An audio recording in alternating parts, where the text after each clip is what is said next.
Hello there. So you want to know how you can simply go ahead and set up welcome messages on your Discord server. This is going to be the only video that you'll ever need to watch on the internet. So with that being said, let's get straight into the video. First things first, simply go ahead and open any browser that you prefer using and search for discordbotlist.com, just like that. And once you've done that, all you need to do is simply go ahead and search for Me6 right over here. Once you've done that, there is going to be Me6. Simply go ahead and add Me6 to your Discord server. So let me just go ahead and do that real quick. So click on add to Discord.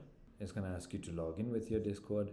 Simply go ahead and do that. Click on authorize, and there you go. They're going to be added as soon as you simply go ahead and click on setup. So click on setup. Finally, once you've clicked on that, as you can see, it's going to ask you to go ahead and add to server again, and then click on continue and give it all the roles right over here. Once you've done that, simply confirm that you're a human. Finally, once you've done that, as you can see, the Discord server got Me6 right in here. Now all you need to do is simply go ahead and create a new text channel right over here. So let me just go ahead and create welcome and click on create.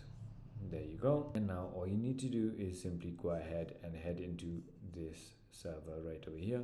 Are you using it for business purpose? No. For personal use, click on submit, accept all, and then close this. Now all you need to do is simply go ahead and have welcome and goodbye. Click on enable, activate welcome and goodbye, and that is it. All you need to do was that much. I hope this video was helpful to you. If it was, hit that like button, and I'll see you on the next one.